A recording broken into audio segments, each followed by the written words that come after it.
Good day, denizens. Let's talk about some nationalism in the 19th century. And if you get time, take a look at that weird, crazy map in the background of this title slide here. So we're going to talk specifically about how countries in Europe mostly used nationalism to unite their countries. Two very specific examples with Italy and Germany. And then a lesser example with France, and then another example of more divisive nationalism with Austria and Austria-Hungary.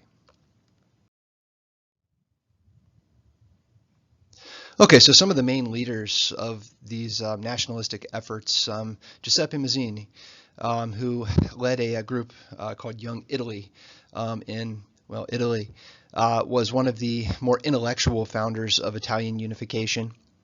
But the direct leaders of Italian unification were Camillo de Cavour, the next guy you see there, who was prime minister of the United Italy to help unite Italy, and Giuseppe Garibaldi, who was a military leader who helped unite Italy through war.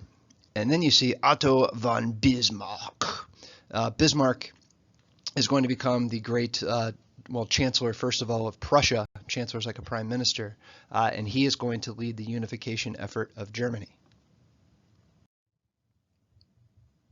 But overall, so coming out of the French Revolution and rolling into the 19th century, the legacy of the French Revolution showed these leaders and people overall that a nation is composed of a sovereign people instead of this idea that a nation is, or that a country is for kings and clergymen and nobles, right? The whole idea of the three estates and kings being in charge is erased with that French Revolution. And nationalism itself actually assumes a conservative character. What we mean by that is in countries like Italy and Germany, and even to an extent in France, we have leaders who are using more conservative means to unite their countries through social engineering, as we talked about in the last chapter. So in other words, they're not being overtly intentional in attacking, putting down revolts, or calling for violent overthrows of government. Instead, they're creating institutions and governments. They're creating conscription of soldiers, technology, roads, all these other kind of physical things to help to unite their country. And basically, this was a way to mute social conflict, to kind of placate the people to an extent. And the way you can do that, you give them the right to vote. Of course, you don't give everyone the right to vote at this time, or of course they didn't, I should say. But nonetheless, essentially, you're trying to make sure that people aren't going to revolt or rebel. So you basically give them some carrots here and there.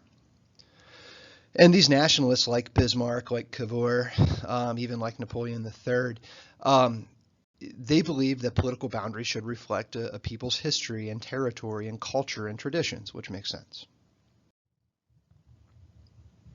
We have this guy here, Louis Napoleon. Louis Napoleon actually was a distant nephew of Napoleon Bonaparte. And Louis Napoleon decided to take upon himself the title of Napoleon III. And basically what he ends up doing when he comes into power in France is he essentially tries to become another emperor in France, which never ends well for the French.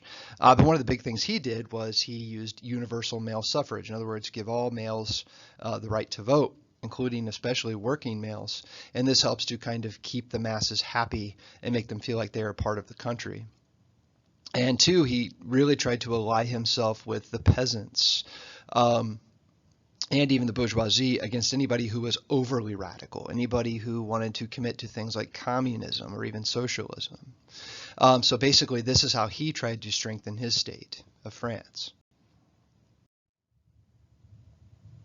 And basically, we have these different modes of thought, right? We talked about these nationalists who, wanted to unify nations as being, good for humanity. It's a sign of progress, and try to, have their borders reflect, history and culture and traditions of their people.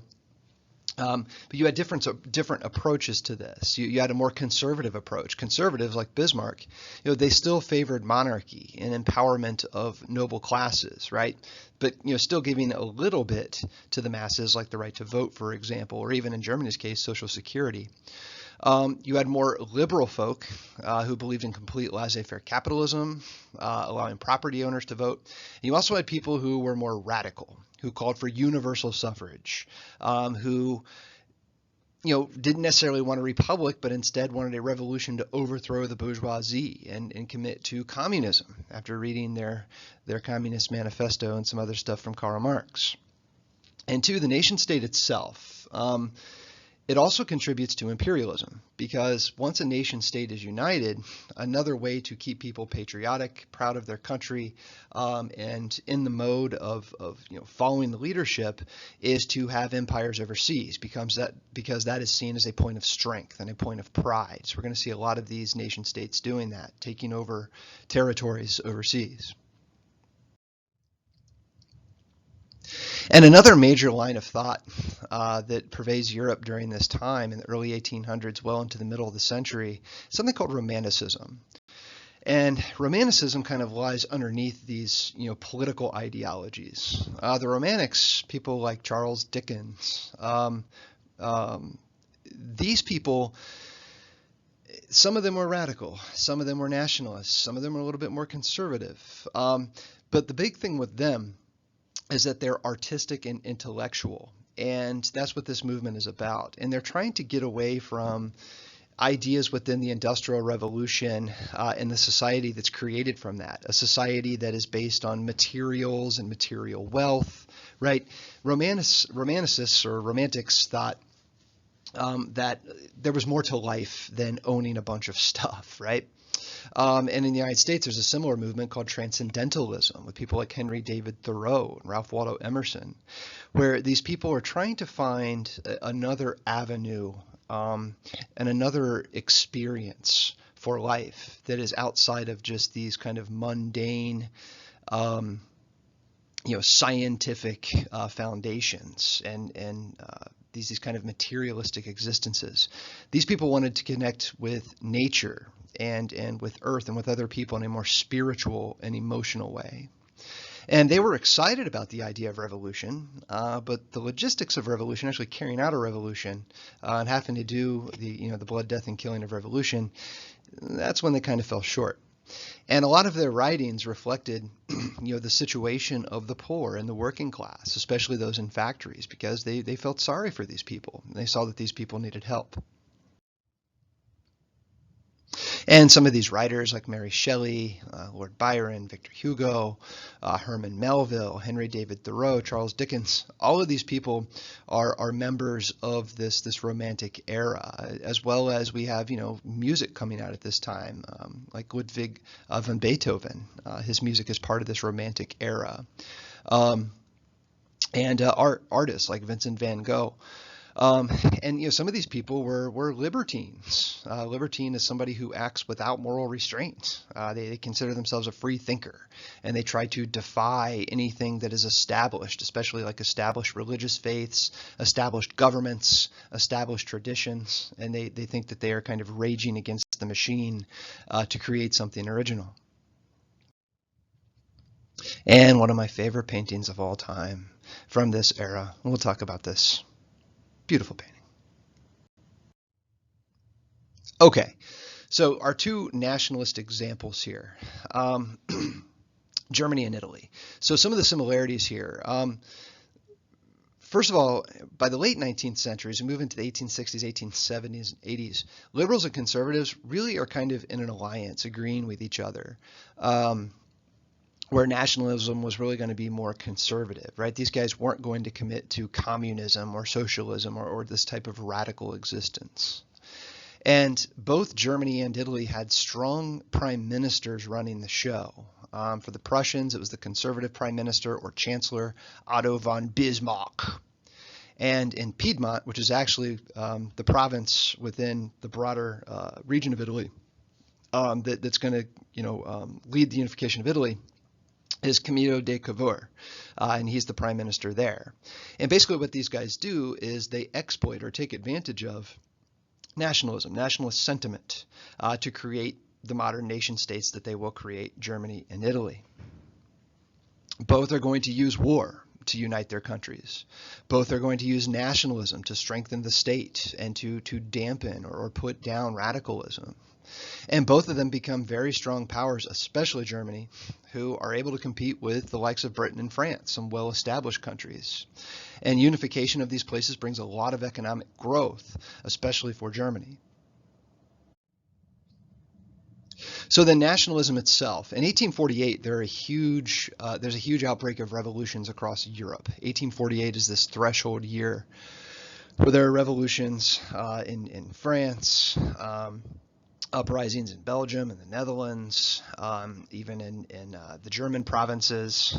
Remember, at this point in 1848, there's no such thing as Germany, but there's also no longer any such thing as the Holy Roman Empire. Basically, what modern day today, the way we think of Germany is at that time, is it's just a whole bunch of provinces run by individual princes.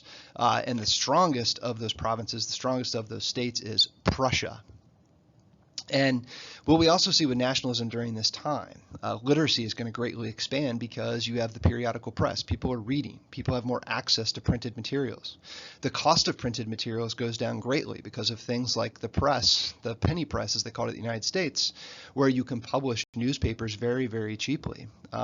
Newspapers in the United States, for example, go from being 6 cents to 1 cent. Which is the equivalent of like a quarter today, give or take. And two, these places also unify because of, things as simple as standardization of taxes or using the same weights and measures across long borders, building roads and railroads. All of these things contribute to nationalism in the 19th century. And the nation itself is actually imagined, right? I mean, it's not real, right? Basically, this nation or nation state is imagined, I should say, consists of people who have a common language and they're willing to fight and die to preserve their autonomy in this nation state. But now they are pledged more to the state itself as opposed to a king or nobles or the clergy. So that is a huge shift after the French Revolution and movement of the Enlightenment. So basically then, how these states develop an identity. Universal military service, in other words, conscription, force people to join the military. Public education, using the same language from border to border. Unified administration throughout the state. In other words, having a government that treats all parts of the state the same, a centralized government. And even regionalized governments, but that also have very similar policies. National markets and time zones, roads, railroads, the telegraph, all of these things unifying these places. And of course, you have to point out too the growth of empires. Imperialism also very much strengthens the pride that these people feel in their own country. And we have all these nationalistic movements, France, Germany, Britain, the United States, Canada, Italy, all of these places. Bismarck in Germany, Prussia specifically, Cavour in Piedmont, Sardinia, or Italy, they're conservatives, and they use nationalism, and they also even use liberal ideas to unify their nation states. And both Italy and Germany became states that had a lot of internal divisions. They had separate states. You had numerous pretty much separate countries that are going to be unified into one. And a lot of those divisions are going to continue, especially in Italy. Even though these countries become united. And also both of these countries, and this is why nationalism is very conservative, even though they are, empowering the people, quote unquote, they're also leaving kings as the heads of government. And development of the nation state also contributes to the spread of imperialism, as we've pointed out. And here you can see the unification of both of these places, Italy on your left and Germany on your right. And we'll talk more in depth about these places and how they unified in class. Deutschland. Looking at this picture here, the dude in the white facing us is Otto von Bismarck. And the guy who's standing up on the the stage there, the platform, is Kaiser Wilhelm. And Kaiser Wilhelm will be the first king of a united Germany. But the real question will be, is who actually runs the show in Germany? And I can tell you, and Kaiser Wilhelm probably would have told you, it's that guy Otto von Bismarck. And it's a rather interesting story we'll talk about.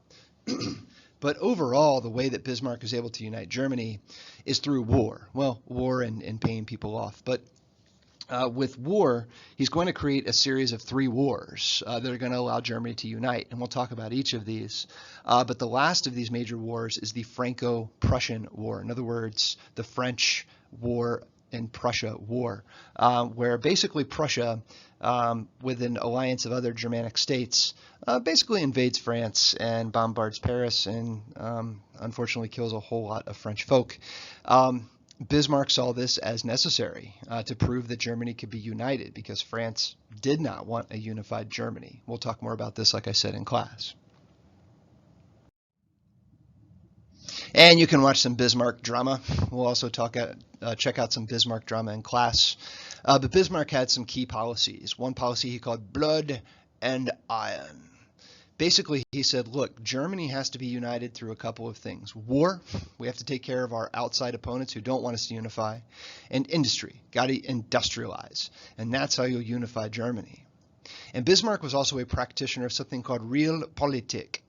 In other words, everything is kind of a means to an end, right?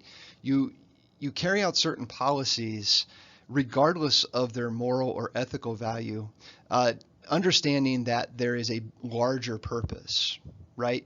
So even though something may not seem logical at the moment that's being carried out, that's because it's actually addressing something that might be years further down the road. And Bismarck then, once Germany begins to unite, he carries out something called the Kulturkampf, or the struggle of German culture to try to unite Germany. And we'll talk about some of the things that they did there as well. And 2, once Germany is united, Bismarck is going to create all kinds of alliances all across Europe. But this was also the way of doing things. You create alliances with other countries in case war breaks out, so that you have allies or that you have protections from other countries that say, look, if we go to war, I need your assurance that you're not going to get involved. And this also is going to lay the foundation for World War I.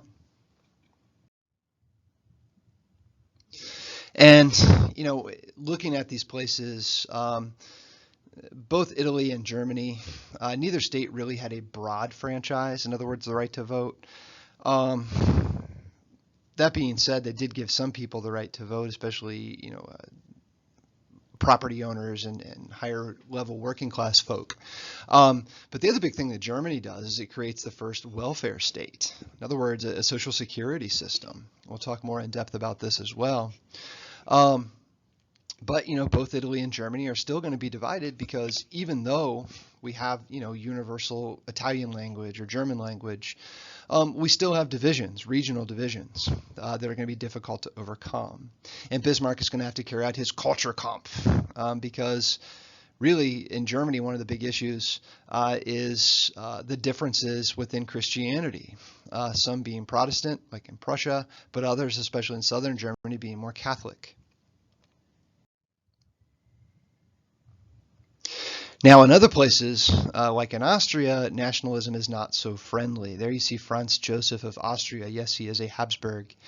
And here, nationalism is going to be divisive, but also unifying in a sense. I'll explain in a second. But basically, nationalism is going to weaken the Austrian Empire itself. We're going to see the Hungarians, for example, rise up and gain so much power that they're going to force Franz Joseph to have to divide his country into what they call the dual monarchy by the late 1860s, where the Austrian Empire will become Austria-Hungary. And, eventually there are numerous other ethnic groups in this area, especially as you go further south and get into a region called the Balkans. And a lot of those groups are going to begin to clamor or call for, rally around this idea of getting their own states as well. So basically, overall, nationalism is very divisive in Austria because it leads to the creation of all of these other countries. But it's also unifying because it is creating other unified countries.